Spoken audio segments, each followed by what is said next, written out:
Christmas Eve at the gas station was always a mix of quiet and chaos.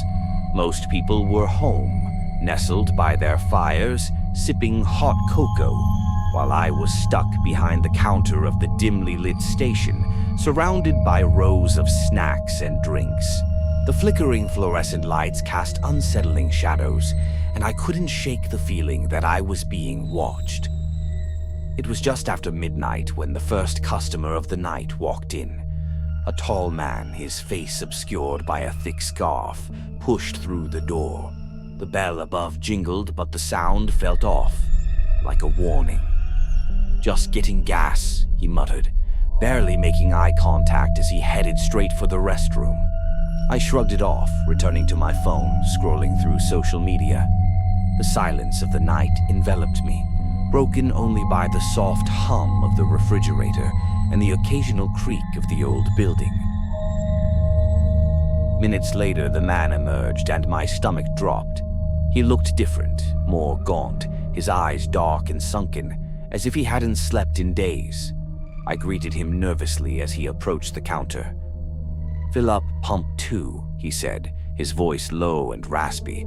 I nodded and moved to the door, but something about him made me hesitate. I caught a glimpse of his reflection in the glass and felt a chill run through me. There was something off, something wrong. As I filled the tank, I couldn't shake the feeling that I was being watched.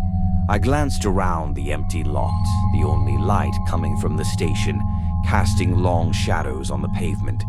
The air felt heavy, thick with a sense of dread. When I returned to the counter, the man was gone. The door swung slightly and I felt a chill, like someone had just walked past me. "Hello," I called, but only silence greeted me. My heart raced. I checked the security monitors. The outside camera showed the pump, but the man was nowhere to be seen. I tried to convince myself that he had just gotten into his car, but my gut told me otherwise. Suddenly, the door opened again and a cold gust of wind swept through the station. I jumped, turning to see a group of people standing outside. They were dressed in tattered, old-fashioned clothing, their faces pale and expressionless. "Help us," one of them whispered, their voice echoing eerily in the stillness. My blood ran cold as I backed away from the door. They were close enough now that I could see the shadows lurking in their eyes, the way their skin seemed to shimmer with something unnatural. I pressed the button to lock the door, panic rising in my chest. "Can I help you?" I shouted, trying to sound brave. But they only stared, their eyes glistening with hunger. Just then, the lights flickered and the overhead bulbs buzzed ominously. The temperature dropped even further and I could see my breath. I glanced at the monitors again, but they were glitching, showing nothing but static.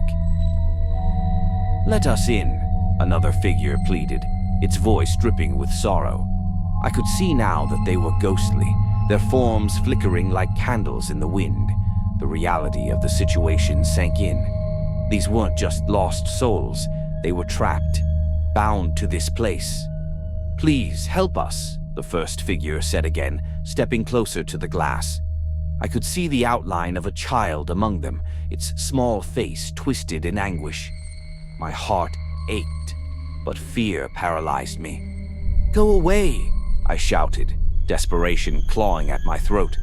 I turned to grab my phone, but it slipped from my fingers, crashing to the floor. I could feel their presence pressing against me, the whispers growing louder, drowning out my thoughts. Then the lights went out completely, plunging me into darkness. I fumbled for the flashlight under the counter, my hands shaking. As I switched it on, I saw the figures were now inside the station, their translucent forms hovering just feet away from me. "Help us," they chorused, their voices blending into a haunting melody. I stumbled back, the cold air wrapping around me like a shroud.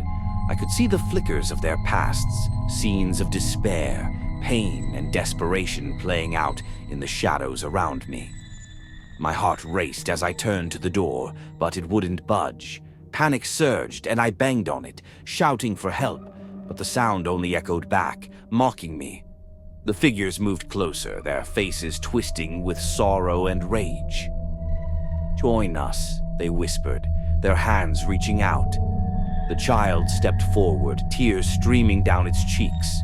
"We don't want to be alone." In that moment, I felt a deep, unexplainable connection to them, a pull that threatened to drag me into their darkness. I fought against it, shaking my head violently, my heart pounding in my chest. Oh, then, as suddenly as it began, the lights flickered back on, illuminating the gas station in a harsh glare. The figures froze, their faces contorted in anguish, and in an instant they vanished, leaving me alone, breathless and terrified.